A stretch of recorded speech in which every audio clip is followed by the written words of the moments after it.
रूस यूक्रेन युद्ध और इजराइल हमास युद्ध के बीच रूस के राष्ट्रपति व्लादिमीर पुतिन ने अपनी परमाणु ताकत दिखाई है, अपनी मिसाइलों की। और जो पनडुब्बी से दागने वाली मिसाइलें हैं उनकी परमाणु पनडुब्बी से दागने वाली उनकी कुछ मिसाइलें तो ऐसी हैं जो 10,000 किलोमीटर तक मार कर सकती हैं। 10,000 का मतलब ये होता है कि एक कॉन्टिनेंट से दूसरे कॉन्टिनेंट तक आसानी से मार कर सकती हैं। और वो लगभग हर कॉन्टिनेंट में वो मिसाइल पनडुब्बी की जो मिसाइलें हैं रूस की वो मार कर। यूक्रेन युद्ध के बीच रूस लगातार अपनी सैन्य शक्ति को बढ़ा रहा है। रूसी राष्ट्रपति व्लादिमीर पुतिन ने 2 परमाणु पनडुब्बियों को रूसी सेना में शामिल किया है। ये दोनों परमाणु पनडुब्बियां परमाणु हमला करने में सक्षम हैं। इनमें परमाणु इंजन लगा हुआ है जो इन्हें असीमित रेंज तक यात्रा करने में सहायता करता है। रूसी सेना की इन पनडुब्बियों के बारे में क्या क्या और जानकारी है वो हम आपको बताते हैं, जानते हैं उसके बारे में। रूस को पनडुब्बियों का देश कहा जाता है, इसके बावजूद वह तेजी से अपनी पनडुब्बियों की तादाद को बढ़ा रहा है। रूसी राष्ट्रपति व्लादिमीर पुतिन ने 2 नई पनडुब्बियों को लॉन्च किया है। ये दोनों पनडुब्बियां जल्द ही रूसी सेना में शामिल हो जाएंगी। रूसी राष्ट्रपति व्लादिमीर पुतिन दुनिया की सबसे बड़ी नौसेना बनाना चाहते हैं। उनका लक्ष्य रूसी नौसेना को अत्याधुनिक ताकतों से लैस करना है, जिससे वह पश्चिमी आक्रामकता का सामना आसानी से कर सकें। लॉन्च के लिए सेवेरोडविन्स्क पहुंचे थे पुतिन। राष्ट्रपति पुतिन पनडुब्बियों को लॉन्च करने के लिए सेवेरोडविन्स्क पहुंचे और उन्होंने रूसी बंदरगाह शहर पहुंचकर जो उनका सेवमाम शिप बिल्डिंग यार्ड है वहां उन पनडुब्बियों को पिछले 6 साल से बनाया जा रहा था। रूसी प्रशांत बेड़े में शामिल होंगी अब दोनों पनडुब्बियां। ये जो पनडुब्बियां बनाई है रूस ने, ये इंपीरेटर अलेक्जेंडर 3 और क्रास्नोयार्स्क परमाणु पनडुब्बियां रूसी प्रशांत बेड़े में शामिल होंगी। यह बेड़ा प्रशांत महासागर से लेकर हिंद महासागर तक रूसी सेना की उपस्थिति को सुनिश्चित करता है। ये जो पनडुब्बियां हैं दोनों परमाणु शक्ति संपन्न हैं और इनमें रूस की दोनों पनडुब्बियां इंपीरेटर अलेक्जेंडर 3 और क्रास्नोयार्स्क परमाणु शक्ति संपन्न है। इनमें अगले 1 दशक तक किसी भी तरह के ईंधन की जरूरत नहीं पड़ेगी। आप सोचिए कि कितनी ताकतवर है। अगले 1 दशक तक मतलब अगले 10 साल तक किसी ईंधन की जरूरत नहीं पड़ेगी इनको। इंपीरेटर अलेक्जेंडर 3 कितना ताकतवर है। इंपीरेटर अलेक्जेंडर 3 जो हो रूसी सेना की बोरेई क्लास की परमाणु संचालित बैलिस्टिक मिसाइल पनडुब्बी है।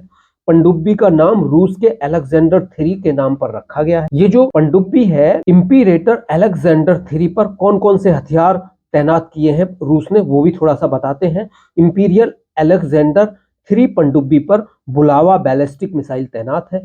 यह मिसाइल 8,000 से 10,000 किलोमीटर तक परमाणु हमला करने में, यानी कि इस पर जो मिसाइलें तैनात हैं इस परमाणु पनडुब्बी पर, वो दुनिया के किसी भी कोने में आसानी से हमला कर। एंटी सबमरीन मिसाइल सिस्टम से लैस है ये जो पनडुब्बी है। Imperator Alexander 3 RPK-2 Vyuga nuclear arm anti submarine missile system से लैस है। इसे 533 mm के टॉर्पीडो ट्यूब से लॉन्च किया जा सकता है। रूस के पास कितनी पनडुब्बियां हैं? रूस के पास बताया जाता है कि 66 पनडुब्बियां हैं, जिनमें 12 बैलिस्टिक मिसाइल पनडुब्बियां हैं और 10 क्रूज मिसाइल पनडुब्बियां। ये कहा जाता है कि रूस की जो परमाणु शक्ति संपन्न पनडुब्बियां हैं वो अमेरिका के तटों पर और अमेरिका के किसी भी शहर पर कभी भी हमला कर सकती हैं। इसीलिए कभी भी अमेरिका डायरेक्ट रूस से भिड़ने की कोशिश नहीं करता है। अगर ये दोनों एक दूसरे से भिड़ने की कोशिश करते हैं तो दोनों पर इतने मजबूत और इतने स्ट्रॉन्ग हथियार हैं कि वो पूरी दुनिया का कुछ ही मिनटों में सर्वनाश कर देंगे। लेकिन ये जो परमाणु पनडुब्बियां हैं, ये परमाणु पनडुब्बियां साइलेंट किलर हैं। इनके बारे में पता नहीं चलता है कि कहां से हमला कर दिया। इनको आसानी से खोज पाना समुद्र में बहुत मुश्किल है। कहां से किस पर हमला किया ये भी पता नहीं चलेगा। अगर ये परमाणु पनडुब्बियां सोचो किसी आतंकी संगठन के हाथ में पड़ गई तो क्या होगा। वो आतंकी संगठन इनको संचालित करके दुनिया में किस तरह की तबाही ला सकता है। ये बहुत सारी बातें हैं जिन पर चर्चा होनी चाहिए। क्या परमाणु हथियार भी होने चाहिए, ये भी चर्चा है। हालांकि अपनी सुरक्षा के लिए ये माना जाता है कि आपके पास अगर परमाणु हथियार हैं तो आप पर आसानी से कोई हमला नहीं कर सकता। लेकिन भारत और पाकिस्तान दोनों पर परमाणु हथियार हैं और दोनों के बीच जब तक युद्ध होते रहे। वैसे ही चीन और भारत के पास भी परमाणु हथियार हैं, लेकिन दोनों देशों में एक दूसरे पर कॉन्फ्लिक्ट होते रहे हैं।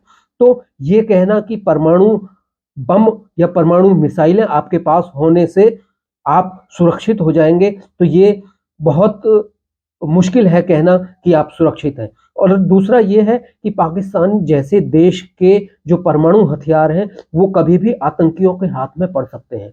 अगर ये परमाणु हथियार आतंकियों के हाथ में पड़ गए तो आप सोचिए वो क्या कर सकते हैं, क्योंकि उन्हें किसी धर्म से कोई लेना देना नहीं है, उसे लोगों से कोई लेना देना नहीं है। ऐसे आतंकियों को हमास ने क्या किया, आप सबने देखा कि किस तरह से महिलाओं, बच्चों, बुजुर्गों, युवाओं को मारा, महिलाओं के साथ रेप किए, गर्भ से शिशुओं को निकाल निकाल कर मारा। तो ऐसे आतंकी संगठनों पर कभी विश्वास नहीं किया जा सकता है। तो जैसे जैसे दुनिया में परमाणु हथियार बढ़ रहे हैं, दुनिया बहुत बड़े थ्रेट की ओर बढ़ रही है, तो हमें सोचना होगा, दुनिया भर के देशों को सोचना होगा कि हमें क्या परमाणु हथियारों की जरूरत है, क्या हमें परमाणु हथियार रखने चाहिए अपनी सुरक्षा के लिए या नहीं। आप क्या कहते हैं, आप भी बताइए। नमस्कार, जय हिंद।